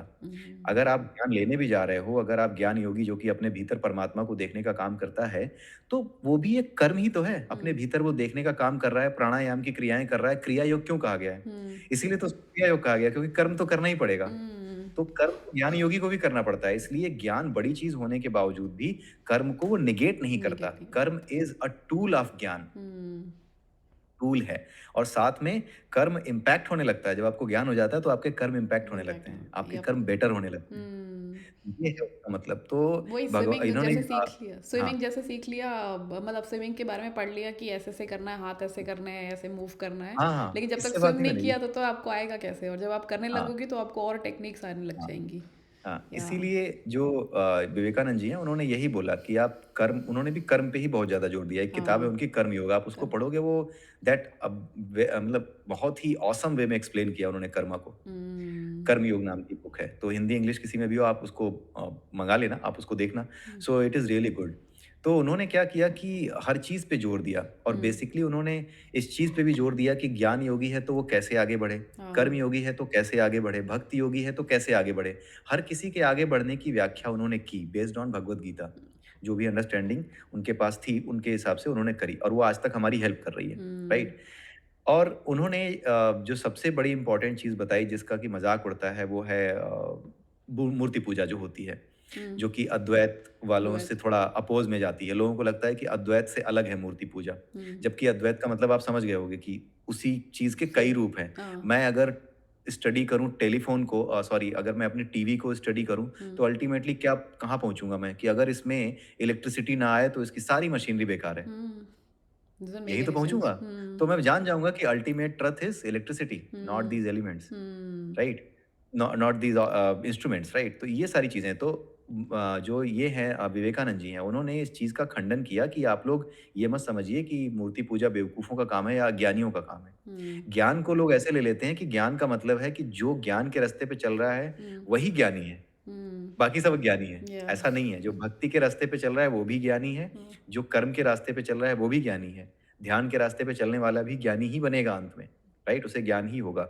तो उन्होंने क्या किया कि जो मूर्ति पूजा वाले कॉन्सेप्ट थे उसके लिए ये बताया कि जो लोग सफिशिएंट नहीं है, इतने की उनकी बुद्धि इतनी लेवल पे नहीं आई है कि वो इतने कठिन कॉन्सेप्ट्स को पढ़ने का समय निकाल सके। बुद्धि तो कई बार होती है लोगों में, लेकिन इतना समय काम। नहीं होता। उनके हाँ। पास बहुत से काम हैं, रोज़मर्रा की ज़िम्मेदारियाँ हैं। अगर हर आदमी यही सोचेगा कि हम सब वेद पढ़ के ही आगे बढ़ जाएँ, निकल जाएँ, तो फिर आर्मी में कौन जाएगा? फिर पुलिस वाला कौन बनेगा जिसको पूरे दिन अपने काम के अलावा कुछ नहीं सोचना है? तो उसे तो ज्ञान हो ही नहीं सकता।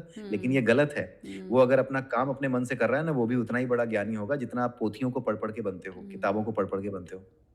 एक पुलिस वाला जो पूरे दिन गालियाँ देता है, हो सकता है कि गुंडे बदमाशों को डील करता है, कुछ ना करता हो, लेकिन अगर केवल अपना काम मन से कर रहा है ना, बिना किसी लाग लपेट के, बिना किसी अ, लालच के या बिना किसी डर के, अगर वो किए जा रहा है, तो आप उससे बात करोगे ना, वो भी इतना ही ज्ञानी मिलेगा आपको, जितना ज्ञानी एक ये पोथियाँ पढ़ने वाला व्यक्ति मिलता है, राइट? तो विवेकानंद जी ने भी जब बात की इसकी कि भई अलग-अलग रास्ते जो होते हैं, वो ज्ञानियों से अलग नहीं होते। जो आपका भक्ति का रास्ता है, जहाँ मूर्ति पूजा होती है, उसमें अगर आप देखो तो उन्होंने एक राजा थे, राजस्थान के खेतड़ी के राजा थे, उनको कहा उनका पता नहीं क्या तो नाम था। खेतड़ी एक जगह है राजस्थान में, वहाँ का राजा था। उन्होंने ही भेजा था अपने खर्चे पे विवेकानंद को बाहर, जब वो गए गए थे ना शिकागो, तो शिकागो। उनके ही खर्चे पे गए थे। तो जब शिकागो जाने से पहले खेतड़ी के राजा से वो मिले, तो खेतड़ी के राजा ने बोला कि आप ये बताओ कि आप मूर्ति पूजा में क्यों विश्वास करते हो? मूर्ति में क्या है ऐसा? तो उन्होंने कहा कि मैं आपको ऐसे नहीं समझा पाऊँगा कि मूर्ति में क्या है, बहुत बड़ा वो हो जाएगा। मैं आपको छोटे से एग्ज़ाम्पल समझाता हूँ। तो उन्होंने क्या किया कि खेतड़ी के राजा का एक नौकर था। उस नौकर से कहा कि जो खेतड़ी के राजा की फ़ोटो है ना, ये उतार के लेकर के आओ यहाँ पे, मेरे पास। तो वो फ़ोटो जो है, उतार कर के लेकर के आता है नौकर उनका। उसके बाद क्या होता है कि वो नौकर से ये कहते हैं कि तुम एक काम करो, ये तुम्हारे मालिक की मूर्ति है, ये तुम्हारा मालिक नहीं है, राइट? ये तुम्हारे मालिक का एक फ़ोटो है। इट्स नथिंग, इसमें तुम्हारा मालिक नहीं है, इसमें थूक दो, इस पर थूक दो। अब वो नौकर ये देख रहा है कि मैं कैसे थूक दूँ, ये तो मेरे मालिक हैं। बात डर की नहीं है, इन्होंने बचपन से मुझे पाला है, मैं यहीं पे पला-बड़ा हूँ, मैं इन पे कैसे थूक दूँ? ये मेरे अन्नदाता हैं, ये सब देने वाले हैं, मैं इस पे कैसे थूक दूँ? फिर विवेकानंद ने जोर देके कहा कि यार तुम समझ क्यों नहीं रहे? ये तुम्हारे मालिक नहीं है, ये तुम्हारे मालिक की फ़ोटो है। तो फिर बाद में खेतड़ी के राजा ही बोलते हैं कि मैं कुछ कहना चाहूँगा कि अगर आप उससे ये कह रहे हैं कि मेरे फ़ोटो पे थूके, तो अल्टीमेटली मेरे फ़ोटो पर थूक करके वो अपनी घृणा ही तो दिखाएगा। अगर उसको थूकना पड़ा तो वो एक तरीके से उसको यही तो लगेगा कि हाँ, वो मेरे ऊपर ही थूक रहा है। तो यही चीज़ विवेकानंद ने समझाई कि आप जो है, जैसे आप ये कह रहे हो ना कि ये फ़ोटो पे थूकेगा तो आप पर थूकने के बराबर ये समझ रहा है, आपको सम्मान दे रहा है, ठीक उसी तरीके से जो व्यक्ति भगवान को सब कुछ मानता है, जानता है कि वो पत्थर में भी है, पेड़ में भी है, हर जगह है, गाय में भी है, गौ माता है, तो वो कैसे उसका अपमान कर सकता है? मेक वो सेंस। कैसे सम्मान नहीं करेगा? तो जब उन्होंने ये बात बोली तब जाके उनको समझ में आया कि हाँ, ये आदमी कोई सिंपल आदमी नहीं है, इसके थॉट्स बहुत अलग हैं। तब उन्होंने होकर के उनको पैसे-वैसे दिए और भेजा फिर उन्होंने बाहर। सो ये अलग-अलग देखने का नज़रिया है। अगर कोई व्यक्ति भी नहीं जानता, छोटे-छोटे बच्चों को आप रटाते हो 2 1 ज़ा 2, 2 2 ज़ा 4 क्यों रटाते हो? वो रटना क्यों पड़ता है? क्योंकि आप उन्हें मल्टीप्लिकेशन नहीं समझा सकते, right? But when they do, when they experience कि हाँ, लगातार ये रटते-रटते, भजते-भजते 2 1 ज़ा 2, 2 2 ज़ा 4, एक दिन मुझे मल्टीप्लिकेशन समझ आ समझ आ गई। जाएगी। यप। सो ये हमारा जो नॉर्मल प्रोसेस है ना लर्निंग का, इसी को यूज़ किया जाता है। अल्टीमेटली भक्ति को भी ज्ञान में ही कन्वर्ट होना है और ज्ञान को भी अंत में सरेंडर होना है। भक्ति को भी ज्ञान की तरफ जाना है, सारा ज्ञान उससे मिल जाना है और ज्ञान को भी सरेंडर हो जाना है एक दिन। वो भी छूट जाना है। ज्ञान को सरेंडर करना पूरी तरीके से, जब ज्ञान को भी सरेंडर कर देते हो, भक्ति के रास्ते से ज्ञान मिला, ज्ञान को भी छोड़ दिया, वो होता है प्रेम। अंत में वो प्रेम होता है कि हाँ, ये है मेरा असली रूप। ये है मेरे परमात्मा, राइट? उनके लिए सब छोड़ा जा सकता है, इस ज्ञान में वो नहीं है। ये तो सब झूठ है, ये तो उनका बनाया हुआ है। अल्टीमेटली भाई आज की डेट में आप जब आप पंखा चलाते हो तो पंखे में क्या है, एक छोटा-सा अपर्चर है, उसपे तांबे का तार लपेटा हुआ है। हम्म, उस वजह से एक मैग्नेटिक फील्ड पैदा होता है। मुझे क्या लेना-देना उस मैग्नेटिक फील्ड से? मुझे जब पता लग गया कि एवरीथिंग इज़ इलेक्ट्रिसिटी तो मैं कुछ भी बना लूँगा, हम्म, राइट? उसी तरीके से परमात्मा के पास सारा ज्ञान है। उन्हें पता है कि काल आकाश के द्रव से सारी चीज़ें बनती हैं। हम्म, आपका पूरा का पूरा जो एक्जिस्टेंस है वो आपके एक बहुत छोटे से घड़े में बंद किया जा सकता है। आपकी यादों को सब कुछ, हर चीज़ उसमें बंद की जा सकती है और हम्म, आपकी हर चीज़ मिटाई भी जा सकती है संसार से उसी छोटे से लिक्विड के फॉर्म में जो चीज़ रहती है आपकी। ठीक है? वो पूरा हम हमारा पूरा अस्तित्व एक लिक्विड है, जिसको हम कहते हैं ना क्षीर सागर। हम्म, उस क्षीर सागर से ही ये लिक्विड आया है। हम सारे उसी लिक्विड का पार्ट हैं। हमारे सारे एक्जिस्टेंस को उसी लिक्विड में बंद किया जा सकता है। और सिर्फ हमें ही नहीं, हमारी यादों को भी, जो लोग हमें जानते हैं उनके दिमाग से भी हमारी यादें मिटाई जा सकती हैं। ऐसा हम्म, लगेगा कि ऐसा कोई बंदा था ही नहीं, ऐसा किया जा सकता है, राइट? तो वो चीज़ जो है बताई गई है हमारे शास्त्रों में और ख़ास करके कली हनुवाड़ी में तो बहुत डिटेल में ये चीज़ बताई जा रही है। सो उसको भी आई वुड सजेस्ट कि लोग देखें, जो हमारे चैनल पे है विश्वगुरु पे, तो हम्म, वहाँ पर और भी एक्सप्लेन होगी। बट हाँ, विवेकानंद जी का यही था कि he doesn't have any problem with any way कि आप किस तरीके से करते हो। बट हाँ, हम्म, उन्होंने हर वे को कैसे फ़ॉलो किया जाए, उसको हम्म, और अच्छे से एक्सप्लेन कर दिया है। बट हाँ। किसी चीज़ का उन्होंने अपोज़ नहीं किया। तो उन्होंने वही बुक्स लिखी हैं ज्ञान योग और कौन सी बुक्स लिखी हैं उन्होंने ज्ञान योग है, भक्ति योग है, कर्म योग है और प्रेम योग है। ये 4 तो पढ़नी ही चाहिए। तो इसको कोई सीक्वेंस से पढ़ना राजयोग। चाहिए या फिर आप सजेस्ट करते हो नहीं, कोई सा नहीं। पिक कर लें? जो भी आपको लगे, क्योंकि चारों इंडिपेंडेंट योगा हैं। हाँ, हाँ। राजयोग पढ़ सकते हो, हम्म, कर्म योग पढ़ सकते हो। कर्म योग पहले पढ़ना चाहिए मेरे अपनी अंडरस्टैंडिंग के हिसाब से। हम्म, हालाँकि चारों का कोई आपस में वो नहीं है, किसी को भी पढ़ लो। लेकिन कर्म योग इसलिए पढ़ना चाहिए क्योंकि हम सब ऐसे लोग हैं जिनकी फैमिली है, जो नौकरी करते हैं, काम पे जाते हैं। हाँ, सो वहाँ से एक वे मिलता है कि हम अपना काम करें कैसे कि करें कैसे? ज्ञान की ओर भी बढ़ सकें। हाँ, इसलिए हाँ। कर्म योग पहले पढ़ने पे रास्ता अच्छा मिलता है। सो कर्म योग हुँ। Is good.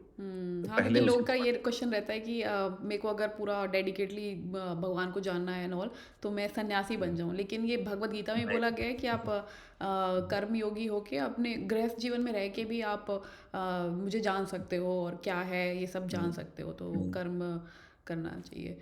तो और इस पे ये भी है मतलब जो आपने बताया ना कि क्या बोलते हैं मूर्ति पूजा का, तो इसका एक मुझे हुँ, ना मतलब ऐसे ही याद मतलब ऐसे ही मैंने कहीं पढ़ा था या फिर मुझे ऐसे याद आ रहा है कि नॉर्मली अगर आपको बोलते हैं कि इमेजिन करो एलिफेंट, तो आपके दिमाग में एलिफेंट की इमेज बन जाती है, राइट? तो आप उसके हुँ, बारे में सोचने हुँ, लग जाते हो, उसका शेप कैसी होगी, हुँ, तो आप उसे कनेक्ट करने लग हुँ, जाते हो। तो वही अगर आपके हुँ, सामने वैसे ही है जो वो सारी क्वालिटीज़ रखते हैं, फॉर एग्जाम्पल हुँ, शिव जी हैं, तो शिव जी वो योगी हैं, तो अगर आप उनके हुँ, सामने ऐसे बैठ रहे हो तो वो आप में ना रब ऑफ होने लग जाती है, मतलब जिसके आपने जैसा बताया कि संगत का असर होता है और हुँ, एनर्जी रब हुँ, ऑफ होने लग जाती है, तो जिसके साथ आप रह रहे हो, जिसके बारे में आप बात कर रहे हो, जिसकी भक्ति कर रहे हो, तो वो एनर्जी ना हुँ। आपके साथ है ना रब ऑफ होने लग जाती है और वो उसकी आप एनर्जी पे आप असर में आ डालती है। जाती है। हाँ, हुँ, तो वही मूर्ति पूजा का यही है कि अगर आप शिव जी के आगे प्रे कर रहे हो, तो वो योगीनेस और वो जो उनका मेडिटेशन का थिंग है वो आप में आएगा। कृष्णा जैसा के सामने अगर कर रहे हो, तो वो कैसे लविंग है, केयरिंग है, कोई भी प्रॉब्लम हो उनके चेहरे पे वो मंद मंद मुस्कुराहट रहती है, तो हुँ, वो हुँ। आप में आने लग जाएगी। तो ये है हाँ, मतलब इसका रीज़न वो है होने लगता इसलिए। है। हुँ, हाँ, संगत का ही असर है। भक्ति का संगत। सीधा का सा कॉन्सेप्ट है संगत, यानी हुँ, अपने परमात्मा के साथ संगत कर लेना। अब हाँ, जैसे अगर मैं किसी बदमाश दोस्त के साथ संगत कर लूँ जो गालियाँ देता हो, तो तो कुछ वैसा ही दिनों में होगा। मेरे मुँह से अपने आप गालियाँ निकलने लगेंगी। बाय हुँ, डिफ़ॉल्ट कुछ भी कहूँगा मेरे मुँह से निकल जाएगा कुछ ना कुछ। तो हाँ, संगत का ही असर होता है। तो हुँ, भक्ति योग संगत का ही काम है और संगत संगत का। करते हैं आप भगवान के साथ। तो हुँ, भगवान राम के बारे में पढ़ रहे हैं, तो पढ़ने के बाद आप उनके बारे मर्यादा में चर्चा कर पुरुषोत्तम। रहे हैं, हुँ, लोगों से बात कर रहे हैं। तो बात करने हुँ, पे उनकी जो क्वालिटीज़ हैं, उनके बारे में बात करते-करते फिर आपको भी अजीब लगेगा कि जिसके बारे में आप बातें कर रहे हो, उसके अपोज़ बिहेव कर रहे हो। तो जब हुँ। आपकी लाइफ़ में कोई सिचुएशन आती है, तो आप उन्हीं को अपना उन्हीं आदर्श को बना आदर्श लेते हो, मानते हैं, कि या राम ने सो क्या ट्रू। किया था इस सिचुएशन में। और हुँ, जब कुछ समझ में नहीं आता है, तो उन्हीं पर छोड़ देते हो। हुँ। यही तो गलत होता है। जब कुछ समझ में नहीं आता, उन्हीं पे छोड़ देते हो। हाँ, यहाँ आप सो देखिएगा, ट्रू। यहाँ से मेरी लिमिट खत्म होती है। आपको अपनी लिमिट पूरी की पूरी पार करनी होती है कि कितना आप कर सकते हो। जब आपकी समझ से बाहर हो जाती है तब आप छोड़ते हो। क्योंकि जो भक्त भक्त होता है ना, वो आलसी नहीं होता, वो निकम्मा नहीं होता कि हाँ, वो भागे पे सब कुछ छोड़े। क्योंकि जो भगवान को मानता है, उनके गुणों को जानता है, भगवान राम के गुणों को जैसे जानता है, वो जानता है कि मुझे निकम्मा नहीं होना है, भगवान के ऊपर सब नहीं छोड़ना है, मेरे भगवान ने क्या किया था ये देखना है। तो वो देखता है कि भगवान ने जो है समुद्र पे पुल बांध दिया था। इट मीन्स कितना भी बड़ा हरक्यूलियन टास्क आपको करना पड़े अपनी ड्यूटी पूरी करने के लिए, यू शुड डू इट। जब आपसे कुछ भी ना हो, then only look for the help कि हाँ भाई अब नहीं हो रहा तो अब हनुमान तुम जाओ। एंड ये एक बड़ी बात है कि राम जी भगवान हैं, हनुमान उनके भक्त हैं और वो उनसे हेल्प लेते हैं। ये बहुत बड़ा मैसेज है कि मैसेज है। कोई छोटा बड़ा नहीं है। इवन अगर आप बहुत बड़े गुरु हैं तो किसी ना किसी दिन शिष्य से भी आपको हेल्प लेनी पड़ सकती है, राइट? जैसे एक चैप्टर इसमें Yukteshwar Kriya Giri, yoga sorry autobiography autobiography of a of yogi yogi. में है। या मेरे को भी हाँ, याद आ रहा है युक वही। हाँ, युक्तेश्वर जी ने कहा था कहा कि था। तुम मेरा ध्यान ध्यान रखना, रखना। अगर मैं कहीं भटकूँ ना तो मुझे बता देना, मेरा हम्म। साथ देना। मेरा साथ दोगे या नहीं, उन्होंने प्रॉमिस लिया था, राइट? सो हम्म। ये बहुत बहुत छुपे हुए मैसेजेस हैं। हम्म। लोग कहते हैं कि भगवान राम भगवान थे तो हनुमान से हेल्प क्यों लेनी पड़ी? अब उनको कौन समझाए यार कि तुम्हारा दिमाग ही नहीं है इस बात को समझने का हाँ। कि इट्स अ मैसेज कि कोई चीज़ छोटी-बड़ी नहीं होती है। जिसकी हेल्प तुम ले सकते हो, जो हर किसी का सम्मान करो, जिसके अंदर जो कैपेबिलिटी है उसका सम्मान करो, राइट? भगवान को अगर अपना काम अपनी मर्ज़ी से करना है, सारी पावर अपने लिए यूज़ करनी है तो फिर उन्हें आने की ज़रूरत क्या है? हम्म। भाई अगर उन्हें सारा काम अपने स्वार्थ के लिए अपना काम करना है, सीता का पता आ रहा है, मुझे तो पता है सीता कहाँ है, तो फिर यार उन्हें आने की ज़रूरत ही क्या थी? वो इतने पावरफुल हैं, जब सब कुछ कर सकते हैं तो करने की ज़रूरत क्या है? हम्म। राइट? आना ही नहीं था, लेकिन वो आते इसलिए हैं सो दैट वो हमारा भला कर सकें।